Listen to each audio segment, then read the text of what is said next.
जैसे ही किसी लड़की के चेहरे पर एक भी दाना या एक भी मुहासा आता है, उसके अंदर एंजाइटी डेवलप हो जाती है। अरे ये क्या हो गया मेरे चेहरे, व्हाइट हेड्स हो गए, ब्लैक हेड्स हो गए। क्या कारण है कि हमारे अंदर एक्ने वल्गैरिस होता है? जो लोग ज्यादा धूप में रहते हैं, आपने कई लड़कियां देखी होंगी हेडबैंड्स लगाती हैं, जो लोग ऑयल बेस्ड कॉस्मेटिक्स का ज्यादा इस्तेमाल करते हैं, जो लोग गंदे तकिए पर सोते हैं, जैसे हाथ ऐसे बार बार फेस पे लगाना, एक उंगली उसकी मुंह में होती है और आधा फोन कान पे होता है, बाकी पूरा फोन फेस पर टच कर रहा होता है। कभी भी तौलिए से अपने चेहरे की स्किन को मुंह पोंछ ऐसे नहीं पहुंचना चाहिए। जितने बैक्टीरिया आपके फोन के ऊपर होते हैं वो आपके फेस के ऊपर ट्रांसफर हो जाते हैं। इन लड़कियों को पॉलीसिस्टिक ओवेरियन डिजीज या पॉलीसिस्टिक ओवेरियन सिंड्रोम की शिकायत रहती है। पीरियड से कुछ दिन पहले जो प्री मेंस्ट्रुअल सिंड्रोम के सिम्टम्स होते हैं, उसमें भी अगर आप व्हाइट ब्रेड का सेवन ज्यादा करते हैं, अगर आप सफेद चावलों का ज्यादा सेवन करते हैं, अगर आप आलू ज्यादा खाते हैं, अगर आप बिस्कुट कुकीज ज्यादा खाते हैं, अगर आप पके हुए केला ज्यादा खाते हैं, अगर रिलेशनशिप स्ट्रेस में रहते हैं, ब्रेकअप स्ट्रेस में रहते हैं, स्टडी के स्ट्रेस में रहते हैं, ओरल कॉन्ट्रासेप्टिव्स यूज करती हैं, कुछ खाते ही ऐसा लगता है कि फ्रेश हो जाएं, आईब्रो का कोई मेकअप यूज कर रहे हैं, जिम जाने के बाद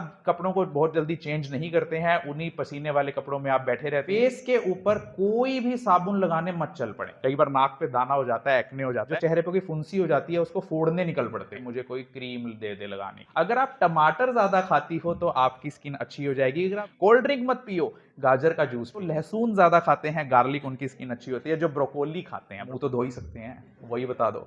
जिस सॉप के अंदर परफ्यूम हो, खुशबू हो, उस सॉप से कभी भी फेस को नहीं धोना चाहिए। लूफा स्पॉन्जिस का इस्तेमाल बिल्कुल भी नहीं करना चाहिए, क्योंकि उसके ऊपर बैक्टीरियल ग्रोथ हो जाती है। तो कभी भी अपने चेहरे पर पानी की ड्रॉप को नहीं छोड़ना चाहिए। बिल्कुल। कौन कौन से फेस वॉश अवॉइड करने हैं, कौन कौन से केमिकल्स अगर आपको अपनी उस इंग्रेडिएंट्स में दिखें, उस फेस वॉश में दिखें, तो आपको वो फेस वॉश अपने चेहरे पर नहीं लगाना चाहिए। चेहरे पर कोई भी फालतू की क्रीम, गोरा करने वाली, ऑर्गेनिक वाली, उस अर्थ की, उस मार्स की कोई भी क्रीम लगाने की जरूरत नहीं है। आप तो यार ये कह रहे हो फिर चेहरा तो साफ ही नहीं होगा हमारा। खीरे के पेस्ट को या खीरे के टुकड़े कुछ लगाने से कभी आपकी स्किन ग्लो नहीं करती, वो केमिकल ग्लो करता है। तो आज हम जानने वाले हैं एक्ने वल्गैरिस के बारे में, जो सबसे कॉमन प्रॉब्लम है जिसकी वजह से युवा, चाहे वो लड़के हो या लड़की, वो अपनी जवानी में भटकते रहते हैं, एक डॉक्टर से दूसरे डॉक्टर तक, एक कंपनी से दूसरी कंपनी तक, तरह तरह की क्रीम्स ट्राई करते हैं, तरह तरह की मेडिसिन लेते हैं। आपको जानना चाहिए कि एक्ने वल्गैरिस मुहासे ना सिर्फ आपके फेस पर, बल्कि गर्दन पर, चेस्ट पर, बैक पे, कमर में, शोल्डर्स पर या अपर बैक पर हो सकता है। एक्ने वल्गैरिस के जो व्हाइट हेड्स भी हो सकते हैं, आपने सुना है ना, व्हाइट हेड्स हो गए, ब्लैक हेड्स हो गए, वो काले मुंह वाले मुहासे भी हो सकते हैं और सफेद मुंह वाले मुहासे भी हो सकते हैं। वो एक्ने वल्गैरिस आगे चलकर नोड्यूल्स भी बन सकते हैं, गांठें भी बन सकती हैं। चाहे नवजात बच्चे के मुहासे हो, चाहे बच्चों के मुहासे हो, या फिर बड़ों के मुहासे। और क्या कारण है कि हमारे अंदर एक्ने वल्गैरिस होता है, इसके पीछे की पैथोफिजियोलॉजी समझते हैं। जो हमारे फेस के ऊपर छोटे छोटे हेयर, उनके नीचे एक सीबेशियस ग्लैंड नेचर ने दी है, एक ऐसी ग्रंथि जिससे सीबम नाम का केमिकल लगातार सिक्रीट होता जाता है, जो आपकी स्किन को मॉइस्चर प्रोवाइड करने का काम करता है। और उस बाल और उस सीबेशियस ग्लैंड की जो यूनिट होती है, उसे पाइलोसीबेशियस यूनिट के नाम से जाना जाता है। कई बार वो पाइलोसीबेशियस यूनिट ब्लॉक हो जाती है, यानी या उसके अंदर सीबियम इकट्ठा हो जाता है, या वो वैसे ही ऑब्स्ट्रक्ट हो जाती है, जिससे उसके अंदर बैक्टीरियल ग्रोथ होने लगती है, उसके अंदर बैक्टीरिया उग जाता है, बढ़ जाता है, ग्रोथ हो जाती है। सबसे कॉमन बैक्टीरिया जो आपको एक्ने वल्गैरिस में देखने को मिलता है, वो होता है cuti bacteria acnes. Now what are the causes of acne vulgaris? क्या कारण है, क्या आपकी वो आदतें हैं, क्या रोजमर्रा की आपकी हैबिट्स हैं जो आपके अंदर एक्ने वल्गैरिस करता है? नंबर 1, अगर कोई पेशेंट, अगर कोई लड़का या लड़की या कोई भी व्यक्ति लिथियम का सेवन कर रहा है दवाई के तौर पर, या स्टेरॉइड ज्यादा खा रहा है, एनाबॉलिक स्टेरॉइड्स बॉडी बनाने के लिए, उन लोगों के अंदर एक्ने वल्गैरिस देखने को मिलता है। या कोई दौरे की दवाई खा रहा हो, जैसे किसी को मिर्गी के दौरे पड़ते हो, एंटी कन्वल्सेंट्स ड्रग्स पर हो, जो लोग ज्यादा धूप में रहते हैं, जो धूप में एक्सपोजर में रहते हैं, उनके अंदर एक्ने वल्गैरिस होने के चांसेस ज्यादा रहते हैं। जो लोग ऑक्लूसिव कपड़े पहनते हैं, मतलब टाइटली अपने फेस को बांध लेती हैं, जिस वजह से आपकी जो स्किन के ऊपर इतना प्रेशर हो जाता है कि आपकी पाइलोसीबेशियस यूनिट एक्लूड हो जाती है, क्लोज हो जाती है, या फिर अगर आप अंडर वायर ब्रास का इस्तेमाल करते हैं, टाइट ब्रास ज्यादा पहनती हैं, या फिर हेड बैंड्स, आपने कई लड़कियां देखी होंगी हेड बैंड्स लगाती हैं, ऐसे बालों के ऊपर बैंड लगाती हैं, शोल्डर पैड्स का जो लड़कियां इस्तेमाल करती हैं, उनके अंदर एक्ने वल्गैरिस होने के चांसेस ज्यादा रहते हैं। जो लोग ऑयल बेस्ड कॉस्मेटिक्स का ज्यादा इस्तेमाल करते हैं, उनके अंदर भी, या जो कॉस्मेटिक्स का ज्यादा इस्तेमाल करते हैं, चाहे वो गोरे होने की क्रीम हो या खुद को और अपनी स्किन को स्मूथ बनाने के तरह तरह के कॉस्मेटिक प्रोडक्ट्स यूज करते हैं, ऑयल बेस्ड होते हैं जो, उनसे उनको एक्ने होने की प्रॉब्लम रहती है। ज्यादातर ऑयल्स जो इनके अंदर रहते हैं ऑयल बेस्ड कॉस्मेटिक्स के अंदर, वो jojoba oil, argan oil, rosehip oil, mineral oil और वेजिटेबल ऑयल। अगर आपको इनके पैकेट के पीछे लिखा मिले तो समझ लीजिए कि they can be A causative factor of acne vulgaris. जो लोग गंदे तकिए पर सोते हैं, तकिए के कवर को साफ ही नहीं करते, कई महीने कई साल कुछ दिनों तक अगर हम तकिए के कवर को साफ ना करें तो वो ऑयली हो जाता है, प्लेन हो जाता है, ब्लैक पड़ जाता है, ब्राउन पड़ जाता है, लेकिन हम उसकी होश ही नहीं लेते, सुध ही नहीं लेते, क्योंकि हम जब थके हारे जाते हैं सोने के लिए तो हमें यही नहीं ध्यान होता कि हम गंदे तकिए पड़े हैं साफ तकिए पर। तो जो लोग तकिए के गंदे कवर पर सिर रखकर सोते हैं, उनके चीक्स, गालों के ऊपर एक्ने वल्गैरिस होने के चांसेस ज्यादा रहते हैं। जो बार बार फेस को टच करते हैं, कई लोगों को बहुत गंदी गंदी आदतें होती है, जैसे हाथ ऐसे बार बार फेस पे लगाना, बात करते करते ऐसे करना, कई लोगों को आपने देखा होगा थूकने की भी आदत होती है हर बात बात में। तो ऐसी हैबिट्स जो हमारी जाने अनजाने हम डेवलप कर लेते हैं, तो अगर आप बार बार चेहरे पर हाथ लगाते हैं तो आपके फेस पर एक्ने वल्गैरिस होने के चांसेस बढ़ जाते हैं। जो लोग मोबाइल फोन को फेस पर टच करके बात करते हैं, क्योंकि आपको कान पे बात करने के लिए दिया गया है मोबाइल फोन, लेकिन आपने देखा होगा कतोड़ है, एक उंगली उसकी मुंह में होती है और आधा फोन कान पे होता है, बाकी पूरा फोन फेस पर टच कर रहा होता है। और जो आपका मोबाइल फोन होता है वो एक टॉयलेट सीट से भी ज्यादा बैक्टीरिया कैरी करता है, जिस कारण से जितने बैक्टीरिया आपके फोन के ऊपर होते हैं वो आपके फेस के ऊपर ट्रांसफर हो जाते हैं और आपकी पाइलोसीबेशियस यूनिट इन्फेक्टेड हो जाती है। पीसीओडी, जिन लड़कियों को पॉलीसिस्टिक ओवेरियन डिजीज या पॉलीसिस्टिक ओवेरियन सिंड्रोम की शिकायत रहती है, उनके अंदर एक्ने वल्गैरिस होने के चांसेस ज्यादा रहते हैं। अगर कोई महिला प्रेग्नेंट है दौरान उसको एक्ने वल्गैरिस होने की संभावना रहती है। जो लड़कियां प्यूबर्टल एज क्रॉस कर चुकी हैं, पीरियड से कुछ दिन पहले जो प्री मेंस्ट्रुअल सिंड्रोम के सिम्टम्स होते हैं, उसमें भी देखा गया कि पाइलोसीबेशियस यूनिट स्वेल हो जाती है, उनके अंदर सूजन आ जाती है, और उस टाइम पर भी लड़कियों के अंदर acne vulgaris, infected acne vulgaris होने के चांसेस बढ़ जाते हैं। जो लोग अपने फेस को ज्यादा रगड़ रगड़ के धोते हैं, आपने देखा होगा ना कि ज्यादा रगड़ रहे हैं, ऐसे कि आज ही साफ कर लूं मैं, कभी काला रंग जो है ऊपर जमा हुआ हो, आज ही गोरा बन जाता हूं मैं। तो उस मैकेनिकल ट्रॉमा जो आपके फेस की स्किन पर हो रहा है, आपकी पाइलोसीबेशियस यूनिट को ऑक्लूड कर देती है और आपके अंदर एक्ने वल्गैरिस होने के चांसेस ज्यादा हो जाते हैं। जेनेटिक फैक्टर्स, जेनेटिक्स भी बहुत हद तक रिस्पॉन्सिबल होती है। अगर आपके पेरेंट्स या ग्रैंड पेरेंट्स को कभी मुहासे एक्ने वल्गैरिस की समस्या रही हो, ऐसे केसेस में 50% से 90% चांसेस हैं कि बच्चों को भी आगे एक्ने वल्गैरिस हो, क्योंकि जो फैटी एसिड्स का मेटाबॉलिज्म है जो आगे चलकर सीबम का फॉर्मेशन करता है, उससे एक्ने वल्गैरिस की समस्या हो सकती है। ज्यादा दूध पीने वालों में, जो लोग ज्यादा मिल्क का सेवन करते हैं, उनके अंदर एक्ने वल्गैरिस। जो लोग ज्यादा ग्लाइसीमिक इंडेक्स वाली चीजें खाते हैं, ग्लाइसीमिक इंडेक्स किस फूड्स की ज्यादा होती है? What is glycemic index?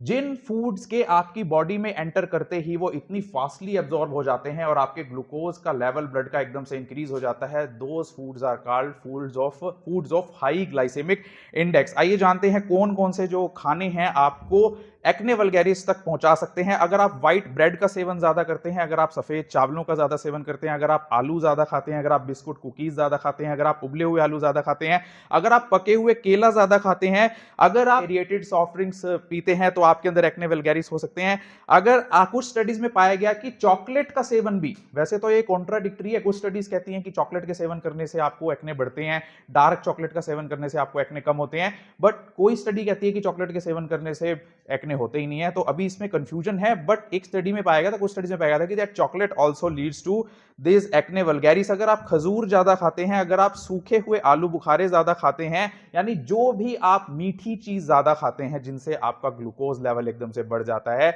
उनसे आपको एक्ने वल्गैरिस हो सकती है।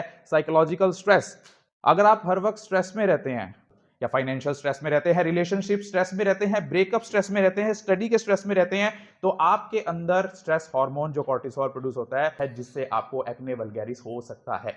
जो लड़कियां बहुत कम उम्र से ओरल कॉन्ट्रासेप्टिव्स यूज करने लगती हैं, जिससे भी उनके अंदर एक्ने वल्गैरिस या मुहासे डेवलप हो सकते हैं, लेकिन इसमें एक छोटा सा झोल है।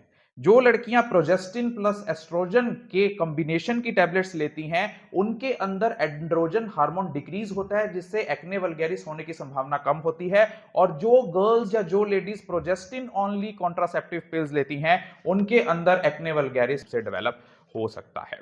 पेट की दिक्कत, अगर किसी व्यक्ति को पेट में कोई दिक्कत है, जैसे इरिटेबल बाउल सिंड्रोम, कुछ खाते ही ऐसा लगता है कि फ्रेश हो जाएं, किसी को कब्ज रहती हो, कॉन्स्टिपेशन रहती हो, पेट के अंदर अल्सर हो या गैस्ट्रोएंटेराइटिस की प्रॉब्लम हो, उन लोगों के अंदर भी एक्ने वल्गैरिस डेवलप हो सकती है। जिन लोगों के अंदर GERD, gastro oesophageal reflux disease, यानी खट्टी डकार आने की प्रॉब्लम है, उनको भी एक्ने वल्गैरिस की प्रॉब्लम अक्सर देखी गई है। अब समझते हैं कि फेस या चेहरे के किस एरिया में अगर आपको मुहासे या एक्ने वल्गैरिस डेवलप हो रहे हैं, तो वो आपकी बॉडी के अंदर क्या दिक्कतें दर्शाती हैं। बोर हो रहे हो क्या?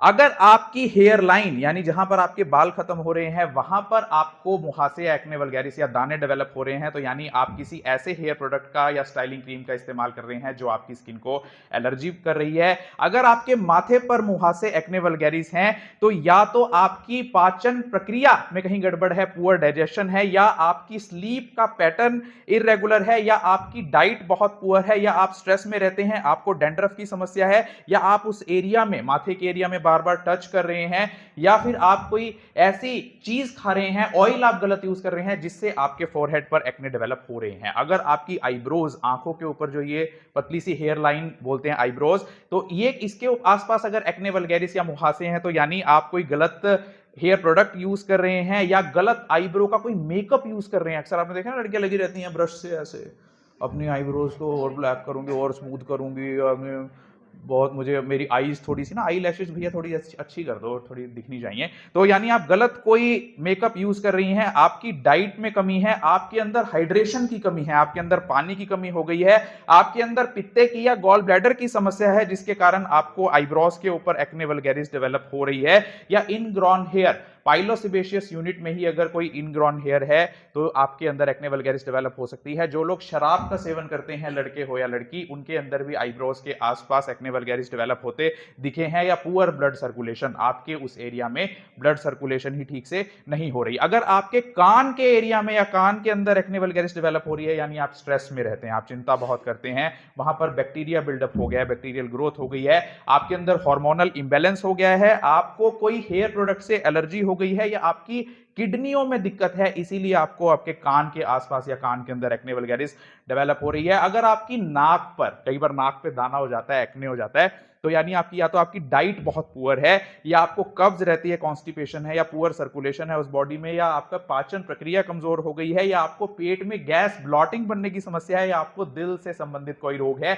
या आप तकिए का गंदा कवर इस्तेमाल कर रहे हैं। अगर आपके गालों पर एक्ने डेवलप हो रहा है, तो या आप गंदे तकिए कवर पर सो रहे हैं, या आपका जो मेकअप ब्रश है जिससे आप मेकअप लगाती हैं या लगाते हैं, वो ब्रश इंफेक्टेड है, सेल फोन, मोबाइल फोन को आप गाल से टच करती हैं, या आप बहुत ज्यादा खाती हैं, ओवर ईटिंग करती हैं, आपको फेफड़ों से संबंधित रोग है, या लीवर से संबंधित रोग है, या आपकी लाइफ में कोई स्ट्रेस है, तो आपके गालों पर एक्ने वल्गैरिस डेवलप हो सकता है। उसके बाद आता है जॉ लाइन, जो हमारी ये वाली एरिया है, इसे कहते हैं जॉ लाइन, क्योंकि हमारे जबड़े के पास है, जॉ के पास है। अगर यहां पर आपको एक्ने वल्गैरिस डेवलप हो रहा है, दाने डेवलप हो रहे हैं, तो यानी आपकी हार्मोनल इंबैलेंस है, डाइट में कमी है, आपकी बड़ी आंतड़ियों में, लार्ज इंटेस्टाइन में कोई प्रॉब्लम है, या आप ऑयली फूड ज्यादा खा रहे हैं। अगर आपकी थोड़ी चिन के एरिया में आपको एक्ने वल्गैरिस है, तो यानी आपको कोई स्ट्रेस है, आपको कब्ज रहती है, हार्मोनल इंबैलेंस है, या आपको किसी फूड से इंटॉलरेंस है, कोई फूड आप पचा नहीं पा रहे हैं, आपके रिप्रोडक्टिव ऑर्गन्स में कोई प्रॉब्लम है, या किडनी के अंदर कोई इंबैलेंस है, जिस वजह से आपकी चिन पर एक्ने वल्गैरिस डेवलप हो रही है। अब जैसे मैंने बताया कि फेस के अलावा भी आपकी बॉडी के दूसरे पार्ट्स, जैसे चेस्ट, बैक, शोल्डर्स पर या नेक पर भी एक्ने वल्गैरिस या मुहासे डेवलप हो सकते हैं। उसका मेन कारण ये कि या तो आप अपने अंडरगारमेंट्स, बनियान वगैरह टाइम से चेंज नहीं करते हैं, जो गंदे हो जाते हैं उन्हीं को पहनते रहते हैं, या फिर आप जिम जाने के बाद कपड़ों को बहुत जल्दी चेंज नहीं करते हैं, उन्हीं पसीने वाले कपड़ों में आप बैठे रहते हैं या पसीना सुखाते हैं, या फिर आप नहाते बहुत देर से हैं सुबह उठकर, यानी वो पूरी रात का जो सीबम या ऑयल, जो इन्फेक्शन आपकी बॉडी पर रहता है, वो आपके शरीर के कांटेक्ट में रहता है, जो इन्फेक्शन करता है, जिससे आपकी पूरी बॉडी पर एक्ने हो सकते हैं। ना सिर्फ इन्हीं कारणों से, बल्कि कुछ सिंड्रोम्स में भी आपको एक्ने वल्गैरिस या मुहासे देखने को मिल सकते हैं, जैसे सैफो सिंड्रोम, साइनोवाइटिस एक्ने पस्ट्यूलोसिस, हाइपरस्टोसिस एंड ऑस्टाइटिस, ये सैफो सिंड्रोम के सिम्टम्स होते हैं। एंड पापा सिंड्रोम, PAPA सिंड्रोम, जिसमें sterile pyogenic arthritis, pyoderma gangrenosum and acne vulgaris होता है। तो ये सभी वो कारण थे जिनके कारण आपके अंदर मुहासे या एक्ने वल्गैरिस डेवलप हो सकता है। इससे पहले कि मैं ट्रीटमेंट पर आऊं, एक्ने वल्गैरिस जरूरी नहीं है कि हर चीज जो एक्ने वल्गैरिस जैसी दिख रही है वो एक्ने वल्गैरिस ही हो। अगर एक बीमारी के ऐसे लक्षण जो दूसरी बीमारियों के साथ भी शेयर हों, जैसे अगर बुखार है किसी को, तो जरूरी थोड़ी ना उसको डेंगू ही हो सकता है उसको मलेरिया हो सकता है उसको कोई इन्फेक्शन और हो गया, उस वजह से बुखार हो गया हो। तो अगर आपके चेहरे पर एक्ने वल्गैरिस जैसी आकृति दिखाई दे रही है, आप कंफर्म नहीं है कि एक्ने वल्गैरिस ही है, मुहासे ही है, तो डिफरेंशियल बनता है इसका rosacea, perioral dermatitis, demodex folliculitis, facial angiofibroma, pseudofolliculitis, nevus comedonicus, sebaceous hyperplasia, adnexal tumour and Favre Racouchot syndrome. ये डिफरेंशियल डायग्नोसिस हैं एक्ने वल्गैरिस के। क्या कॉम्प्लिकेशंस होते हैं अगर आपके चेहरे पर जो एक्ने वल्गैरिस है या मुहासे हैं कई सालों तक या कई दिनों तक बने रहे, कई महीनों तक? Number 1, psychological impact. आप देखते हैं कि जैसे ही किसी लड़की के चेहरे पर एक भी दाना या एक भी मुहासा आता है, उसके अंदर एंजाइटी डेवलप हो जाती है। अरे ये क्या हो गया मेरे चेहरे को, मैं तो इतनी सुंदर थी। तो एंजाइटी उसके अंदर डेवलप होती है। अगर बहुत सारे दाने कई दिनों तक उसके चेहरे पर बने रहते हैं तो वो डिप्रेशन में भी जा सकती है, या लॉस ऑफ सेल्फ एस्टीम कम हो सकती है। स्वीडन में एक स्टडी में पाया गया कि जिन लड़कों को बचपन में प्यूबर्टी के दौरान एक्ने वल्गैरिस या मुहासे रहे, उनको आगे चलकर अपनी ओल्ड एज में प्रोस्टेट कैंसर यानी गदूद का कैंसर होने की संभावना बढ़ गई। अगर आप सही टाइम पर एक्ने वल्गैरिस ट्रीट नहीं करवाएंगे तो वो अल्सर बन सकता है, वो इतना सॉलिड हो सकता है सूजकर, इतनी गांठ बन सकती है उसको कि उसे मॉर्बीहंस डिजीज के नाम से जाना जाता है, या फिर ग्राम नेगेटिव फॉलिकुलाइटिस भी इसकी एक कॉम्प्लिकेशन हो सकती है। अब आ जाते हैं ट्रीटमेंट पार्ट पर। अब 3 तरह के स्टेजेस के बेस पर एक्ने वल्गैरिस के ट्रीटमेंट को बांटा गया है, और ये आपके लिए सुनना इसलिए जरूरी ताकि आप आगे से कोई भी क्रीम, आपने देखा है कि हम स्किन कंडीशंस में सबसे बड़ी गलती क्या करते हैं कि हम दुकान पर जाते हैं और कहते हैं कि भाई मेरे को ना ये प्रॉब्लम हो गई है स्किन पे, मुझे कोई क्रीम दे दे लगाने की। जिसका कारण ये होता है कि आप किसी भी क्रीम को अगर आप उठाकर देखेंगे, सबके अंदर स्टेरॉइड जरूर मिलेगा। अगर स्टेरॉइड नहीं भी है तो उसके अंदर कई तरह की जो कॉम्बिनेशंस ऑफ एंटीबायोटिक्स मिलेगी। इससे होता क्या है, पहली बात तो उस पूरी स्किन की जो डिजीज है उसकी पिक्चर मास्क हो जाती है, उसकी पिक्चर ही बदल जाती है। वो इतना बदल जाता है वो रोग कि जब आप उस क्रीम को लगाते लगाते, क्योंकि शर्म के मारे आप जाते नहीं है, आपको लगता है कि यार दांत भी कोई दिखाने की चीज है, मुंह के दाने भी कोई दिखाने की चीज है, इसे तो मैं फट जा लगा के और ठीक कर लूंगा, इसे तो अभी जाके मैं फेयर एंड लवली लगा के ठीक कर लूंगा, या कोई भी क्रीम जो है बाजार से खरीद कर ठीक कर लूंगा। बट दैट ऑल आपकी स्किन को इतना गलत प्रभाव डाल दिया है कि आपकी चमड़ी उतर के आपके हाथ में आ जाती है। तो नेक्स्ट टाइम जब आपको कोई स्किन की प्रॉब्लम हो तो आपको डर्मेटोलॉजिस्ट के पास ही जाना है कंसल्ट करने के लिए, किसी ऐरे गहरे नत्थे खैरे डॉक्टर के पास नहीं जाना है। क्या हो अगर किसी व्यक्ति को माइल्ड, बहुत थोड़ा सा अभी एक्ने वल्गैरिस डेवलप होना शुरू हुआ है, तो उसे हम टॉपिकल ट्रीटमेंट्स, जिस दवाई के आगे टॉपिकल लग गया समझ लो कि वो स्किन पर अप्लाई करने वाले ड्रग्स होते हैं। Benzoyl peroxide, clindamycin, erythromycin, azelaic acid and salicylic acid are the topical ointments that are most commonly used to treat the mild form of acne vulgaris. अगर किसी को माइल्ड से सीवियर फॉर्म के बीच का एक्ने वल्गैरिस है कि जी हाँ इसको लगाने की दवाई से नहीं, इसको तो कोई खाने की दवाई भी देनी पड़ेगी, तो उन केसेस में हम ओरल आइसोरेटिनॉइन, ओरल एंटीबायोटिक्स जैसे टेट्रासाइक्लिन शुरू करते हैं, या फिर ओरल हार्मोन्स जैसे एंड्रोजन हार्मोन का एक्ने वल्गैरिस का ट्रीटमेंट किया जा सकता है। लेकिन स्पाइरोनोलेक्टोन नाम का या ट्रीटमेंट दिया गया तो उसके थोड़े साइड इफेक्ट भी देखने को मिले। ऐसी लड़कियों में पीरियड्स इरेगुलर हो गए, ब्रेस्ट में टेंडरनेस देखने को मिली और सिर दर्द भी उनके अंदर हो गया। आप देखते होंगे, आप अपने जो चेहरे पर कोई फुंसी हो जाती है उसको फोड़ने निकल पड़ते हैं, पिन ली, इसको तो फोड़ ले, एक ही फुंसी है कोई बात नहीं, लेकिन वो स्कार बन जाता है, निशान बन जाता है। और जो चीज उठी हुई ना हो, थोड़ी उठी हुई हो, उसे पेप्यूल बोलते हैं, जो बिल्कुल उठी हुई ना हो उसे मैक्यूल बोलते हैं, जो गांठ बन गई हो उसे नोड्यूल बोलते हैं। यानी अगर आपने अपनी एक्ने वल्गैरिस को फोड़कर उसका कलर ऐसा कर लिया कि स्किन के ऊपर धब्बे पड़ जाते हैं, आपको दिखता है ना कि किसी के व्यक्ति के चेहरे के ऊपर ऐसे काले काले ग्रे कलर के निशान होते हैं, ब्राउन कलर के, ये क्या हुआ है, बचपन में मुझे ना दाने बहुत रहते थे, मैं उसे फोड़ लेता था। तो ऐसे केसेस में डीपिगमेंटेशन करने के लिए लेजर की सहायता भी ली जा सकती है, और अगर किसी को स्वेलिंग वाले नोड्यूल्स हो गए हैं एक्ने वल्गैरिस में तो सर्जरी की सहायता भी ली जा सकती है। बोर हो रहे हो क्या? अब ये तो हमने जान लिया था कि कौन कौन से खाना खाने से हमें एक्ने वल्गैरिस डेवलप हो सकते हैं, कौन कौन से फूड स्किन के लिए हेल्दी होते हैं, जो आपकी स्किन को नेचुरली ग्लो करते हैं। कुछ लगाने से कभी आपकी स्किन ग्लो नहीं करती, वो केमिकल ग्लो करता है।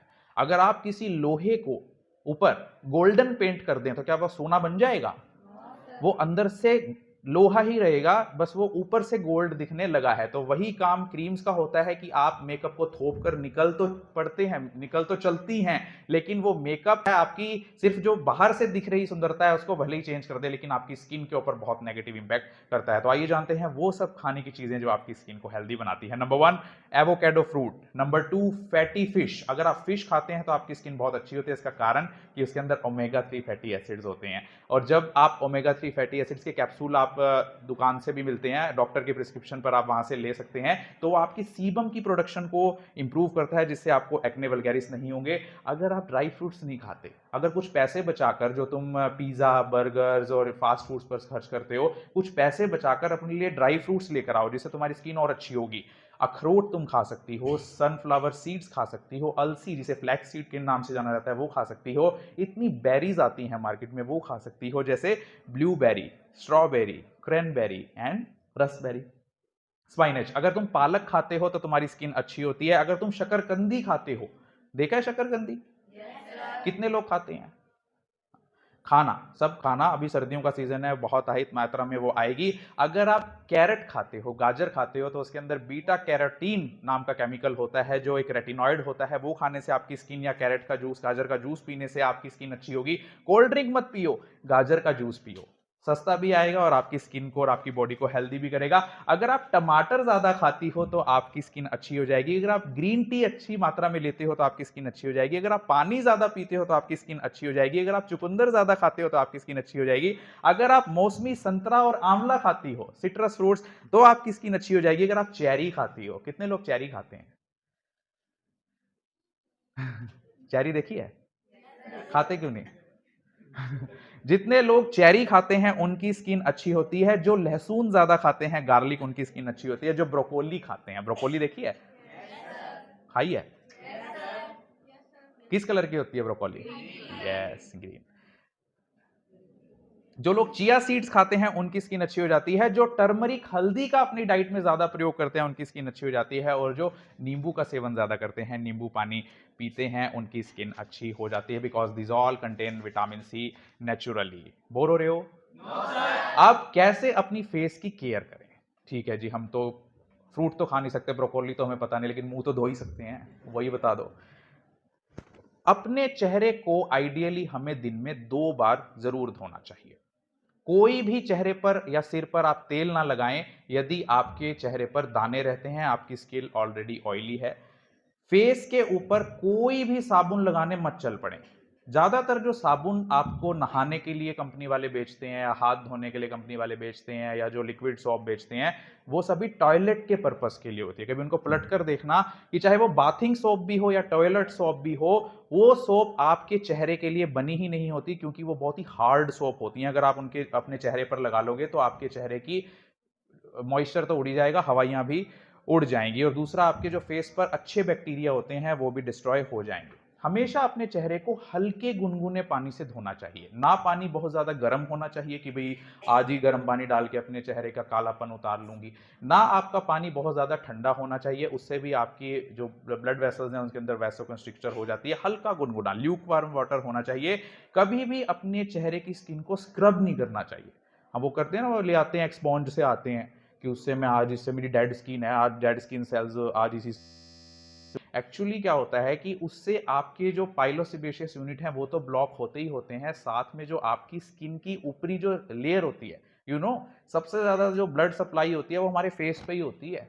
इसीलिए जब भी आप शेव करते हैं, थोड़ा सा कट लगते ही ऐसे ऊज आउट हो जाता है ब्लड। फेशियल आर्टरी इस तरीके से आपके फेस को सप्लाई करती है। कभी भी बार वाली सोप, जो बार होती है, जैसे बार को कैसे ऐसे टुकड़ा होता है वो, बार सोप से कभी भी फेस को नहीं धोना चाहिए। जिस सोप के अंदर परफ्यूम हो उस सोप से कभी भी फेस को नहीं धोना चाहिए। जिस सोप से या साबुन से बहुत ज्यादा झाग बनता है, मैं समझाऊंगा कि वो झाग क्यों बनता है, उस सोप से कभी भी अपने चेहरे को नहीं धोना चाहिए। स्पॉन्जिस का इस्तेमाल बिल्कुल भी नहीं करना चाहिए क्योंकि उसके ऊपर बैक्टीरियल ग्रोथ हो जाती है। जब आप वो स्पॉन्ज मुंह धोने के बाद टांग देते हैं ना बाथरूम में या वॉशरूम में, वो सबसे ज्यादा इन्फेक्टेड हो जाता है। तो नेक्स्ट टाइम जब आप उस स्पॉन्ज को अपने चेहरे पर लगाते हो वो सारा बैक्टीरिया आपके चेहरे पर आ जाता है। और हम सबसे बड़ी गलती क्या करते हैं कि मुंह धोते हुए हम अपनी गर्दन को और जॉ लाइन को भूल जाते हैं। हम कभी यहाँ साफ करते ही नहीं, यहाँ ये पूरा ही फेस, हेड एंड नेक में कवर होता है। तो आपको फेस और नेक का भी ख्याल रखना चाहिए। आपने अक्सर एड में देखा होगा हीरोइन के चेहरे से ऐसे पानी की जो बूंद है वो ऐसे टपक कर जा रही होती है।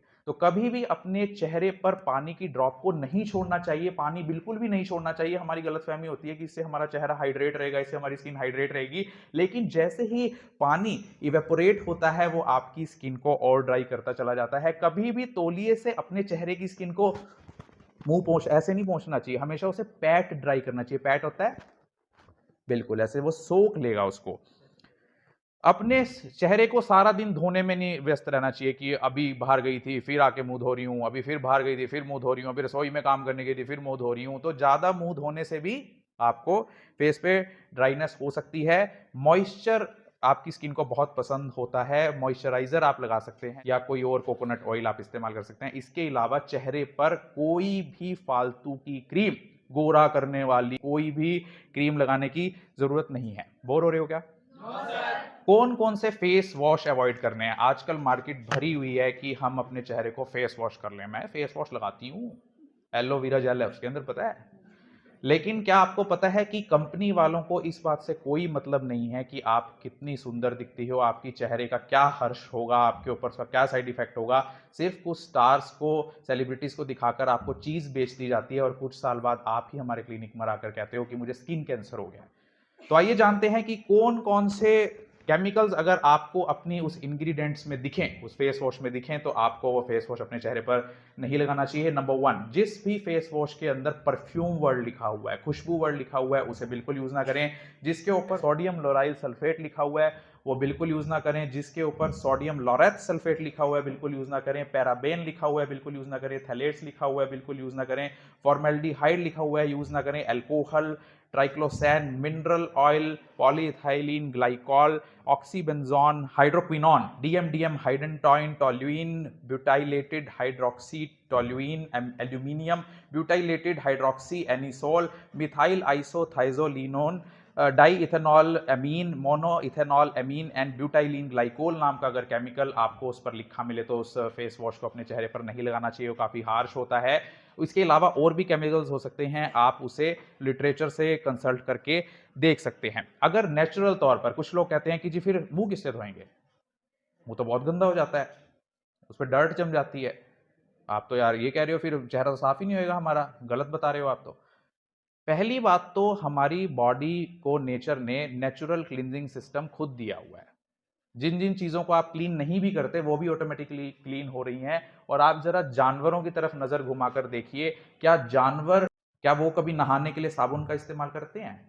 फिर भी उनके इतने सारे हेयर होते हैं बॉडी पे, वो कभी गंदे लगते हैं आपको? कभी आपने देखा हो यार ये तो नहाया ही नहीं लग रहा है, ऐसा लग रहा है, इन्हें तो कभी शैम्पू ही नहीं करा हुआ इस जानवर ने तो, और इसके बाल कितने बढ़िया हैं। क्योंकि आपकी बॉडी की स्किन पर और हेयर पर नेचुरल क्लीनिंग प्रोसेस है और नेचुरल ऑयलिंग प्रोसेस है। लेकिन फिर भी एनवायरनमेंट को देखते हुए, और किसी को जिद है कि मुझे अपना चेहरा जो है वो साफ करना ही बहम है, तो आप इन चीजों का इस्तेमाल कर सकते हैं नेचुरली अपने फेस को क्लीन करने के लिए। कुकुम्बर, खीरे के पेस्ट को या खीरे के टुकड़े से, टोमेटो के पेस्ट से या टोमेटो के टुकड़े से, मिल्क, लेमन और बेसन को मिलाकर तैयार किया हुआ घोल, उससे आप साफ कर सकते हैं। पपाया से, पपीते से, बनाना से, केले से, लेमन से, नींबू से, हनी से, शहद से और बेसन के पेस्ट को इनको आपस में मिलाकर आप अपने चेहरे को साफ कर सकते हैं। कोकोनट ऑयल ना केवल आपके फेस का नेचुरल क्लींजर है बल्कि नेचुरल मॉइस्चराइजर भी है, इसीलिए आप कोकोनट ऑयल से भी अपने फेस को क्लीन कर सकते हैं। ओट मील फेशियल क्लींजर, उससे भी आप अपने फेस को क्लीन कर सकते हैं उसका पेस्ट बनाकर। तो ये था हमारा लेक्चर एक्ने वल्गैरिस पर। एक्ने वल्गैरिस की और भी कई फॉर्म्स होती हैं और भी कई हार्मोन्स हैं जो अफेक्ट करते हैं आपके अंदर एक्ने वल्गैरिस डेवलप करने में, और भी कई एंटीबायोटिक्स हैं जो इस पूरे लेक्चर में सभी चीजों को कवर करना पॉसिबल नहीं है। लेकिन आज जान लिया कि what are the basic pathophysiology behind the development of acne vulgaris, what are the causes of acne vulgaris, what are the differential diagnosis of acne vulgaris, what is the treatment plan for acne vulgaris, what can be the complication of acne vulgaris, how to clean your face naturally, and which face wash has to be avoided, we have known in this lecture. So thank you very much again to Dr. Birbal Dalal, and last day of my lecture in your camp. Thank you very much. YRC, thanks, clap, go. Service, service. Friendship, friendship. Health, service, friendship, thanks, thanks. एक इस video में जितने भी products का नाम लिया गया है उनकी कंपनी का नाम या ब्रांड नेम धूमिल करने का हमारा कोई ऐसी मंशा नहीं है। सेकेंडली, जो भी आप यहां से दवाइयों के नाम या क्रीम के नाम सुनकर जाएंगे उनका आपके ऊपर क्या रिएक्शन होगा ये आप पर्सनल जब उन्हें यूज करेंगे तभी आपको पता लगेगा। डिटेल्ड लीफलेट आप पढ़ें जो दवाई के साथ सप्लाई होती है, और अगर आपके अंदर कोई भी एलर्जिक रिएक्शन होती है किसी फूड से या किसी मेडिसिन से तो आप अपने नजदीकी स्वास्थ्य केंद्र या फिर अपने फैमिली डॉक्टर से संपर्क करें।